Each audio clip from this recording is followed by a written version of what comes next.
I remember stepping into the old gym, its wooden floor creaking beneath my heels as though it recognized me after all these years. The lights were softer than I'd expected, casting a warm glow over clusters of classmates who laughed and hugged, as if no time had passed. But I felt every second of the 15 years since graduation pressing down on me like a weight. I clutched my clutch purse a little too tightly, heart hammering. Everyone had asked what I'd been up to, and when I'd said marketing director, eyes had widened politely until they looked past me to find someone more interesting. I tried to recall names, faces, voices, but my mind buzzed with rehearsal speeches and potential excuses to leave early.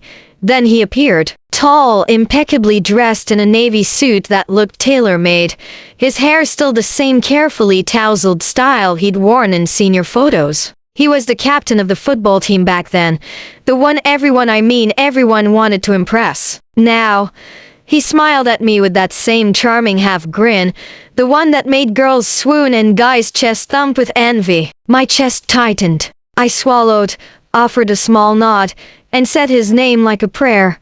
Ethan. He looked me up and down, as if weighing my worth. I forced a smile. Good to see you, Ethan. He raised an eyebrow, turned away to address someone else, then pivoted back as though he'd remembered a crucial detail he'd nearly forgotten. He cleared his throat. You know, he said, voice loud enough for more than a few heads to swivel our way.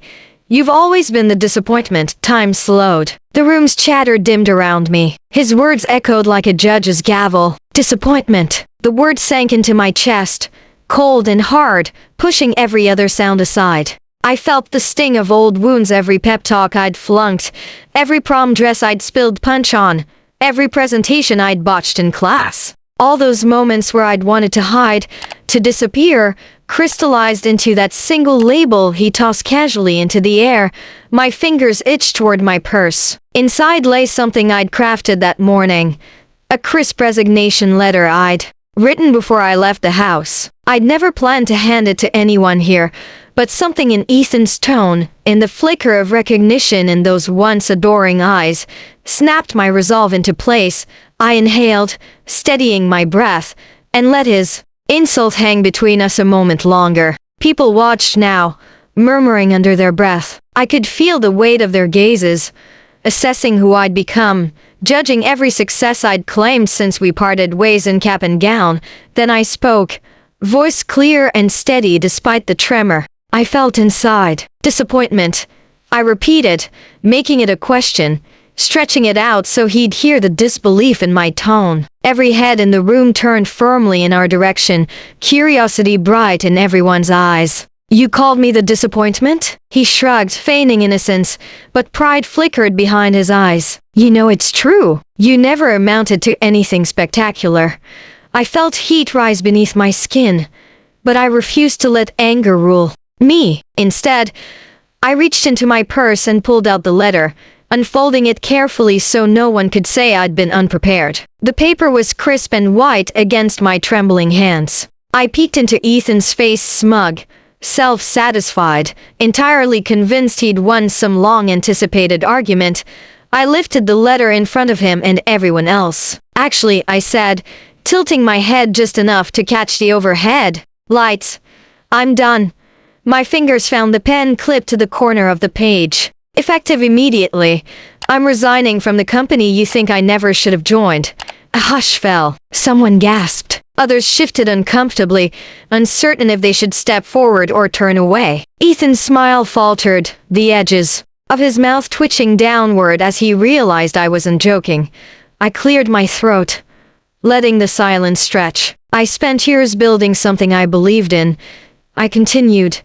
And for a long time, I let words like yours define me. I kept pushing myself to prove I was worth more than your low expectations. He opened his mouth, probably planning a scathing comeback, but I wouldn't let him interrupt. I looked at him directly. But tonight, I'm standing in front of you, exactly who I've always been, and I'm choosing my own story. I slid the resignation letter across the table toward him. It landed with a soft thud that somehow sounded like victory. Ethan glanced down at the paper, then back at me, eyes narrowing. You're resigning now? Yes, I said, because I'm no longer interested in chasing your approval or anyone else's. Every syllable felt like it carried the weight of all my silenced ambitions.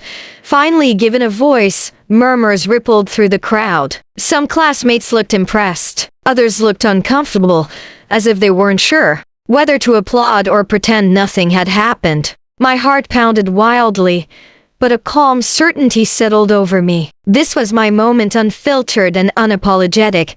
Ethan reached out, hesitated, then picked up the letter with a reluctant hand. The room held its breath as he smoothed the paper flat, his lips parting as though he intended to say something cutting, but then he paused. The words were there in black and white, unarguable proof of my determination. I waited. No one moved. Then I gave a small nod and turned away. My head held high. I stepped out of the circle of stunned faces and headed toward the exit, each stride echoing on the polished floor. Behind me, I could sense Ethan's eyes burning into my back, but they felt powerless now. Outside, the cool night air greeted me like an old friend. I closed the gym doors behind me and exhaled, releasing years of expectation and doubt. In that moment, I realized I had finally reclaimed myself, no longer defined by someone else's label, but by my own choices. And for the first time in a long time, I felt free. The night air still clung to my skin when I reached my car, but the panic that had threatened to swallow me back in the gym had been replaced by a fierce clarity. I slid into the driver's seat, wrestled with the knot in my throat, and took a slow, deliberate breath. In the rearview mirror, I caught a glimpse of those gym doors, their lights dimming as the last guests filed out. I started the engine,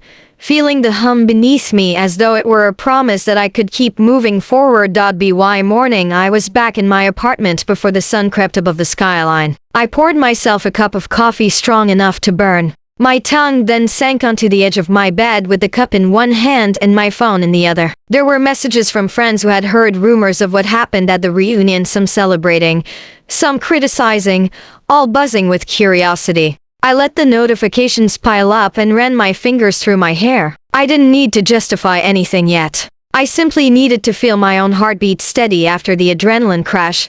I dressed carefully. Not in the tailored suit I had worn the night before, but in a simple blouse and jeans that felt like me. I glanced at the resignation letter pinned to my corkboard, a crisp reminder of yesterday's declaration. I'd signed my name with a flourish I hadn't known I still possessed. The letter waited for its next destination, filed away but alive in my mind. Today, I decided, would be about reclaiming small pieces of myself.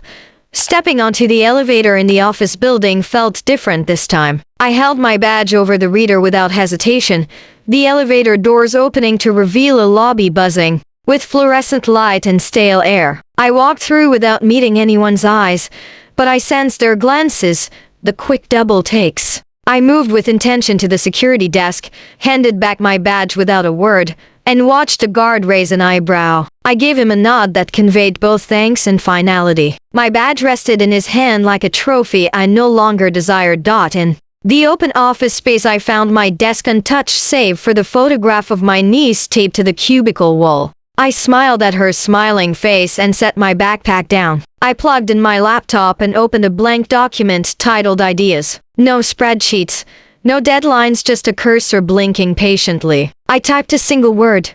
Begin. Then I hit return and let my thoughts flow. Sentences formed paragraphs, and paragraphs stretched into plans. I wrote about freelance projects I had postponed, about articles I wanted to pitch, and about a short story I had been chipping away at for months. Midday found me eating a sandwich in the park across the street. The breeze carried the scent of cut grass and distant barbecue smoke. I watched a group of children chase a frisbee, their laughter bright and unrestrained. I realized I hadn't felt that carefree in years. I pulled out my phone and scrolled through articles on writing workshops, retreat centers in the countryside, and local meetups for creative professionals. Each click felt like a declaration.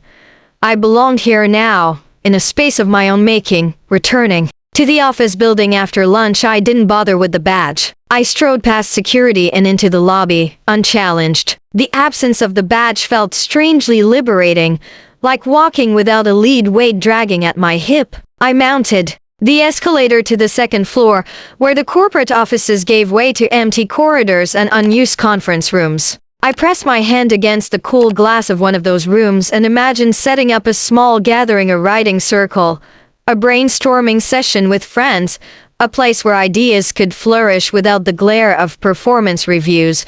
Later, that afternoon, I received a call from my manager's assistant. They wanted to schedule an exit interview, to finalize paperwork, to discuss transition plans. I told her I would come by her office at 4 o'clock. As I hung up, I felt no dread, only anticipation. I knew I would deliver what was necessary with grace, then step away without regret. I opened a browser tab and drafted bullet points. Express gratitude for opportunities, outline handover tasks succinctly, reiterate desire to stay connected as a freelancer. Each bullet bolstered my confidence. At T precisely 4, I walked into my manager's office. She looked up from her desk, surprised, and motioned me to sit. I handed her the paperwork. She slid across the desk my signed resignation, the handover plan, my forwarding contact information. She glanced at each page, her brow furrowing as though realizing this moment was real. I spoke clearly, thanking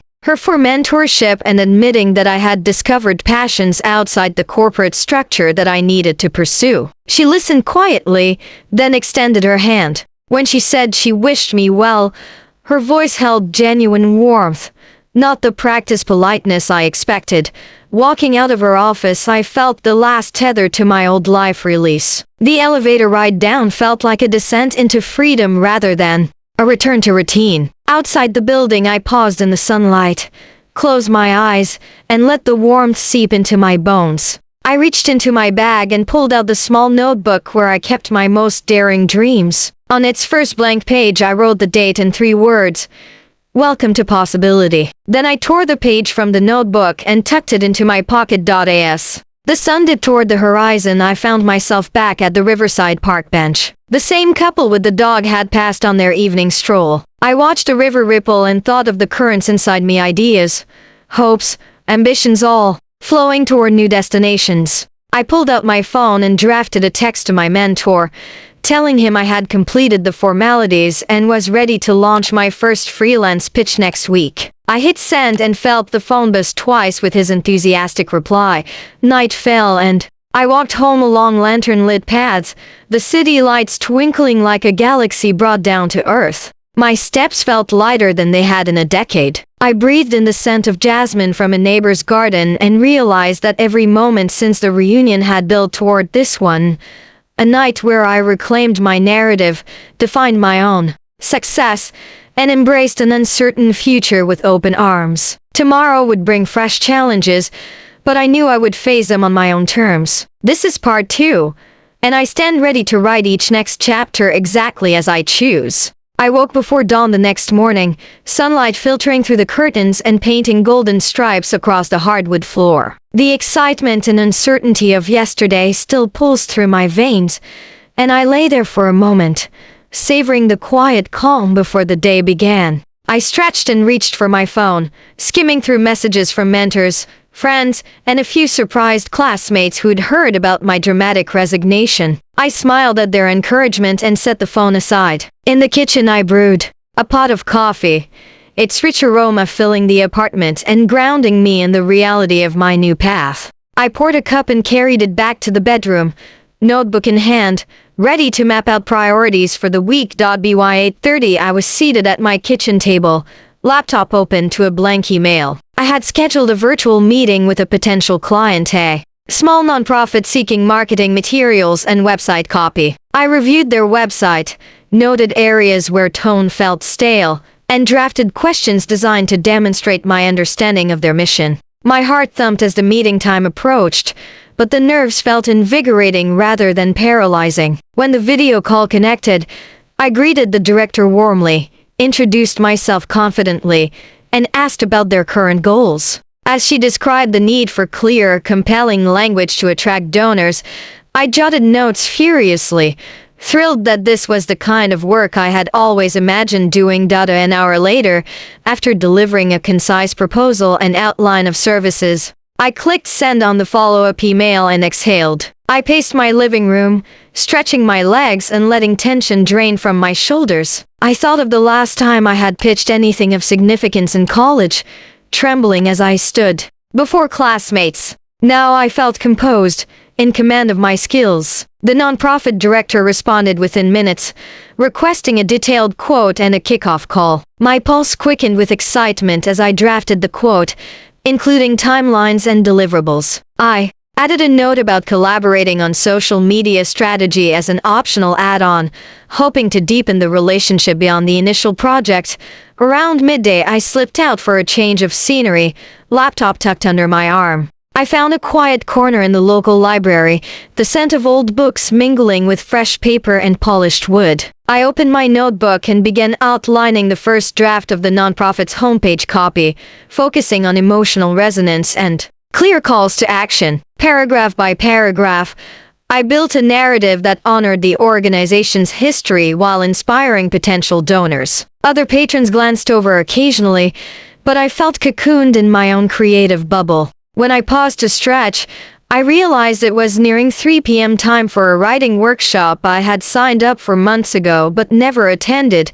The workshop met in a sunlit room above a bookstore downtown, its walls lined with leather-bound volumes and modern prose collections. I introduced myself to the group as a newly independent copywriter and writer, sharing a brief anecdote about reclaiming my career after an unpleasant reunion encounter. Their eyes widened in recognition, not of my story but of the courage it took to step into uncertainty. We spent 2 hours discussing narrative voice, the importance of authentic detail and techniques for maintaining reader engagement. I volunteered a few lines from my short story draft and received constructive feedback that sparked fresh ideas. For the first time in years, I felt part of a creative community instead of an isolated employee. As dusk approached, I walked back toward the old high school gym where the reunion had been held. The building looked smaller now in the fading light, its brick facade familiar yet distant. I paused at the entrance, running my hand along the cool metal door handle,